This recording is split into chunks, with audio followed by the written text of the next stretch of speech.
Hello नमस्कार दोस्तों, स्वागत है आप सभी का। दोस्तों ये हमारा रीजनिंग का सेट नंबर 38 होने वाला है। इससे पहले दोस्तों हम लोग 37 पार्ट कर चुके हैं जो आपको चैनल पर मिल जाएगा। आपको पता होगा दोस्तों, इसमें हम प्रीवियस ईयर के मोस्ट रिपीटेड क्वेश्चंस करते हैं, यानी जिस टाइप के एग्ज़ाम में क्वेश्चंस बनते हैं उसी टाइप के प्रश्नों को इसमें हम करते हैं और बिल्कुल आसान तरीके से देखते हैं किस तरीके से हम आसानी से सॉल्व कर पाएंगे। तो चलिए, आप किसी भी एग्ज़ाम की तैयारी कर रहे हो सभी के लिए बहुत ही महत्वपूर्ण होगा। तो पहला क्वेश्चन देखते हैं। देखिए यहाँ पर पहला क्वेश्चन यहाँ एनालॉजी का है, यानी दोस्तों इनमें हमें क्या करना होता है कि सही संबंध का चयन करें। तो इसमें हमें संबंध देखना होता है कि ये एक दूसरे से किस तरीके से संबंधित है। जैसे देखिए 8:60 है, तो ये जैसे संबंधित है वही संबंध हमें इसमें देखना होगा कि 10 और क्वेश्चन मार्क के स्थान पर यहाँ पर कौन सी संख्या आएगी। तो देखिए 8 60 से कैसे संबंधित है, यानी 8 से 60 बनाने के लिए हम क्या कर सकते हैं। तो अगर आप देखेंगे तो यहाँ पर 8 एक छोटी संख्या है और 60 एक बड़ी संख्या है। तो जब भी छोटी संख्या एक बड़ी संख्या बन जाए तो हम या तो स्क्वायर करते हैं या क्यूब करते हैं या किसी संख्या से गुणा करके उसमें कोई संख्या जोड़ते घटाते हैं। तो हमने देखा 8 से यहाँ पर 60 है, तो ये लगभग 8 के स्क्वायर के बराबर है, क्योंकि 8 का स्क्वायर कितना होता है, 60 होता है, 64 होता है। स्क्वायर का मतलब दोस्तों 8 का 2 बार गुणा, जैसे तो 8 का स्क्वायर कितना हो जाएगा, ये आपका बन जाएगा 64। अब देखिए ये कितना कम है 64 से, जो 4 यहाँ पर कम है, तो 64 में से 4 कम करेंगे तो 60 बन जाएगा। अब ये देखिए जो 4 आया ये 8 का बटे 2 है, इस 8 का बटे 2 यानी 8 का जो जिसका हमने स्क्वायर किया उसका आधा इसमें यहाँ पर जोड़ दिया गया। अब यही तरीका देखिए अगले में यहाँ पर, तो 10 का स्क्वायर कितना होता है, तो 10 का स्क्वायर होता है 100, ये हो गया 100, 10 का स्क्वायर हो गया 100। अब इसका आधा हमें जोड़ देना है 10 का, तो 10 का आधा कितना होता है, तो 10 का आधा करेंगे तो 5 हो जाएगा। तो यहाँ पर 5 हमें क्या करना है, घटा देना। सॉरी, यहाँ पर देखिए 64 में से 4 घटाया तो 60 आया। अब उस तरीके से यहाँ पर 100 में से हम 5 को घटा देंगे तो ये आपका बन जाएगा 95। कितना बन जाएगा, 95 में 100 में से 5 घटाएंगे तो 95 आएगा। तो यहाँ पर ये आपका आंसर होगा। तो 95 ऑप्शन नंबर बी यहाँ पर इसका सही उत्तर हो जाएगा। तो इस तरीके से यहाँ पर आपको सॉल्व करना था। उम्मीद है समझ में आ गया होगा। अगला प्रश्न देखेंगे। अब देखिए यहाँ पर अगला प्रश्न है कि वी के और एम की बेटी है, एम वी के दादा का बेटा है, के का वी से क्या रिश्ता है। देखिए वी के और एम की बेटी है, यानी दोस्तों यहाँ पर वी क्या है, के, और यहाँ पर एम की बेटी है, यानी के और एम आपस में क्या हो गए, पति पत्नी हो गए। अभी ये इनकी क्या है, बेटी है, तो यहाँ पर बेटी है तो यहाँ पर हम माइनस लगा देते हैं ताकि पता चले फीमेल है। अब देखिए इससे एक जनरेशन ऊपर यहाँ पे इसके देखिए पापा मम्मी यहाँ पर जो ऊपर हैं, यानी इनकी बेटी को यहाँ पर हमने नीचे रखा है। अब अगर इनसे ऊपर आएंगे, यानी इस लड़की की अगर नीचे जो उसकी पुत्री है उसके दादा दादी आएंगे तो उसको हम एक जनरेशन यहाँ पर और ऊपर रखेंगे। इस तरीके से आप क्वेश्चन सॉल्व करेंगे तो आसानी से यहाँ पर सॉल्व कर पाएंगे। अब देखिए आगे क्या कहा है कि के और एम की बेटी है। अब देखिए हमें इनमें कंफर्म नहीं है कि कौन इसके मम्मी है कौन इसके पिता हैं। के और एम में कौन इसके पिता है कौन इसकी मम्मी है, ये हमें कंफर्म नहीं है, लेकिन हमें ये कंफर्म हो गया कि ये क्या है, इनकी पुत्री है यानी बेटी है। अब देखिए आगे क्या कहा है कि एम वी के दादा का बेटा है। तो जो एम है, ये जो एम है ये वी के दादा का बेटा है। वी का दादा कौन होगा, इनसे एक जनरेशन ऊपर जाएगा, तो ये हो गए उनके दादा, यहाँ पर दादा। तो वी के दादा कौन हो गए, यहाँ पर एक जनरेशन इनसे ऊपर हो गए। अब देखिए आगे क्या कहा है कि एम वी के दादा का बेटा है। अब देखिए एम जो है यह इनका बेटा है, तो ये क्या हो गया, इनका बेटा हो गया, यानी ये हमें कंफर्म हो गया कि ये क्या है, ये प्लस है यानी ये मेल है। तो इस तरीके से हमें ये कंफर्म हुआ कि ये वी का जो ये कौन है, ये इनका पिता है, और के क्या है, वी की माँ हो गई। अब इस तरीके से देखिए यहाँ पर कंफर्म हो गया। अब आगे कहा है कि के का वी से क्या रिश्ता है। तो ये जो के है ये वी का क्या रिश्ता है, यानी के का वी से क्या रिश्ता है, यानी के वी का क्या लगेगा। यहाँ पर आपको ध्यान रखना है कि के का वी से क्या रिश्ता है। तो जब भी जिसके बाद यहाँ पर का आता है उसका रिलेशन हमें बताना होता है। तो पूछा है कि के का वी से क्या संबंध है, तो के वी की क्या है, माँ है। के क्या है, वी की माँ हो गई, क्योंकि पिता यहाँ पर यम हो गया और के क्या हो गई, माँ हो गई। तो इस तरीके से ऑप्शन नंबर डी यहाँ पर क्या हो जाएगा, सही उत्तर हो जाएगा। तो इस तरीके से यहाँ पर आपको सॉल्व करना था। उम्मीद है समझ में आ गया होगा। अगला प्रश्न देखते हैं।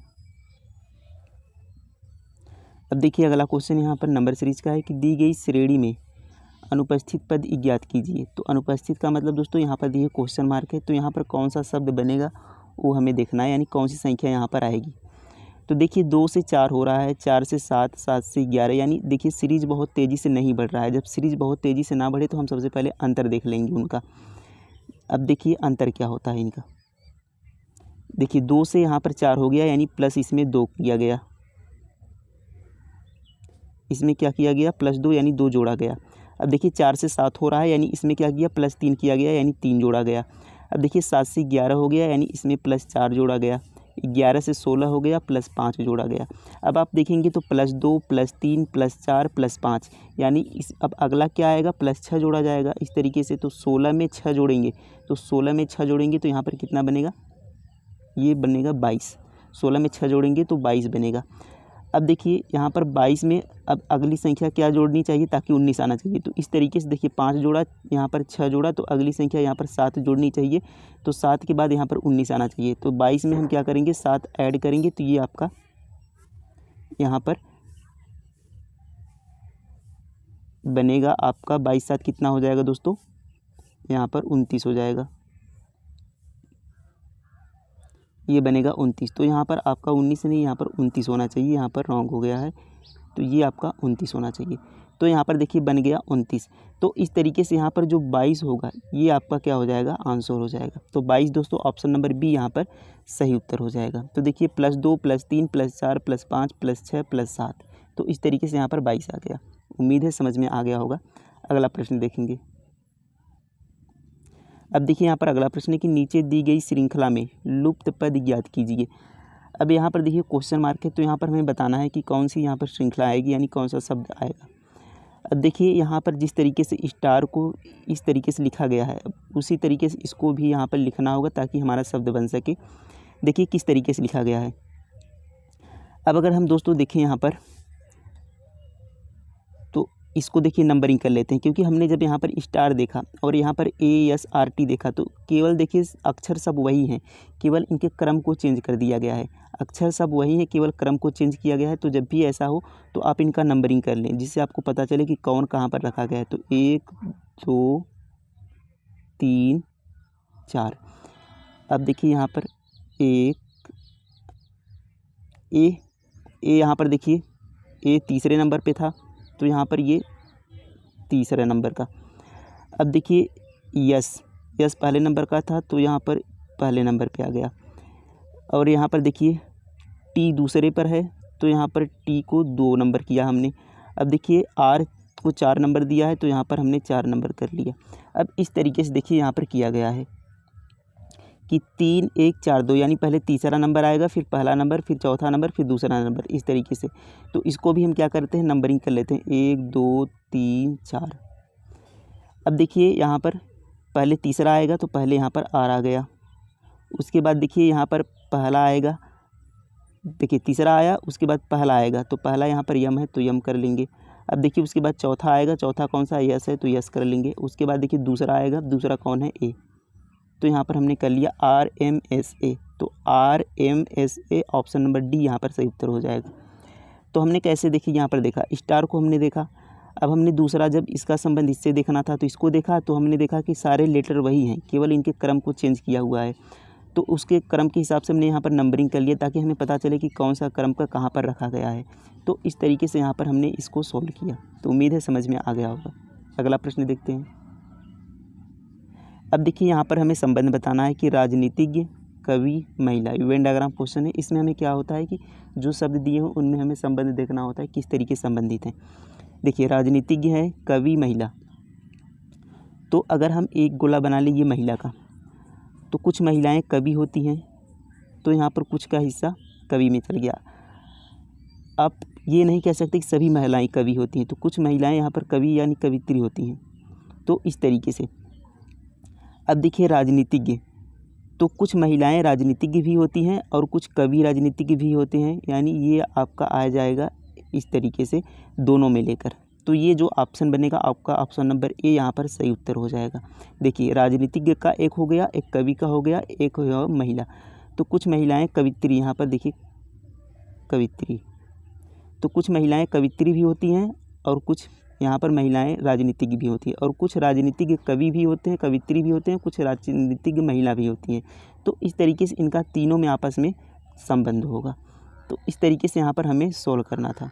उम्मीद है समझ में आ गया होगा। अगला प्रश्न देखते हैं। अब देखिए कहा है कि निम्नांकित आरेख में कितने शिक्षित लोग नियुक्त हैं। तो यहाँ पर बताना है कि कितने शिक्षित लोग नियुक्त हैं। तो यहाँ पर देखिए जो दिया गया है ये नियुक्त लोग का है कि बड़ा वृत्त जो है, छोटा वृत्त पिछड़े लोग का है, और यहाँ पर जो त्रिभुज दिया है ये शिक्षित लोग का है। तो इनमें हमें देखना है कि पूछा है कि कितने शिक्षित लोग नियुक्त हैं, यानी शिक्षित भी होने चाहिए और नियुक्त में भी आने चाहिए। देखिए शिक्षित के लिए कौन सा है, यहाँ पर ये त्रिभुज वाला है, यानी त्रिभुज में होना चाहिए, और नियुक्त भी होना चाहिए। तो नियुक्त कौन सा है, यहाँ पर ये बड़ा वाला।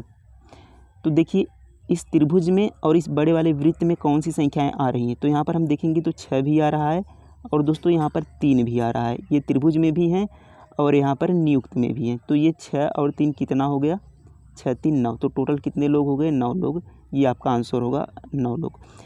अगर देखिए आपसे ये पूछता कि केवल शिक्षित और नियुक्त हों, केवल शिक्षित और नियुक्त हों, देखिए अगर ये आपसे पूछता, वैसे तो आपका ऑप्शन नंबर यहाँ पर 9 हो गया, क्योंकि 6 और 3 कितना हो गया, 9। लेकिन अगर केवल ये पूछता कि केवल शिक्षित लोग नियुक्त हों, यानी केवल शिक्षित और नियुक्त हों, तो जब केवल में आता तो केवल यहाँ पर 6 वाले को लेते, क्योंकि ये तब केवल शिक्षित में आता और नियुक्त में आता। लेकिन और 3 की बात करें, 3 तो तीनों में आ जा रहा है। तो इस तरीके से जब केवल लगाता तो केवल यहाँ पर 6 को लेते, लेकिन केवल नहीं लगा है तो 6 और 3 दोनों को जोड़ेंगे तो 6 3 9 होगा, जो कि ऑप्शन नंबर यहाँ पर डी है। तो उम्मीद है ये प्रश्न आपको समझ में आ गया होगा। इससे संबंधित आप प्रश्न कर ले जाएंगे। अगला क्वेश्चन देखते हैं। अब देखिए यहाँ पर अगला क्वेश्चन है कि दी गई उत्तर आकृतियों में से उत्तर आकृति का उस उत्तर आकृति का चुनिए जिसमें प्रश्न आकृति निहित है। यानी ये वाली आकृति किस में बन रही है ये आपको देखना है। तो ये प्रश्न आकृति और उत्तर आकृति में किस में है। अब देखिए यहाँ पर तो ऐसी आकृति किस में बन रही है, ए में यहाँ पर कोई आकृति ऐसी नहीं बन रही है। अगर सी में देखेंगे तो सी में भी ऐसी कोई आकृति नहीं बन रही, और यहाँ पर डी में देखेंगे तो डी में भी ऐसी कोई आकृति नहीं बन रही। लेकिन अगर हम यहाँ पर बी में देखेंगे तो देखिए यहाँ पर बी में इस तरीके से यहाँ पर आकृति बन रही है, इस तरीके से, और ये ऑप्शन नंबर बी में आपका निहित है। तो ये ऑप्शन नंबर बी आपका सही उत्तर हो जाएगा। तो इस तरीके से आपको यहाँ पर प्रश्नों को सॉल्व करना था। उम्मीद है दोस्तों ये सारे प्रश्न आपको अच्छे से समझ में आ गए होंगे। तो वीडियो कैसा लगा कमेंट में ज़रूर बताइएगा। Thank you.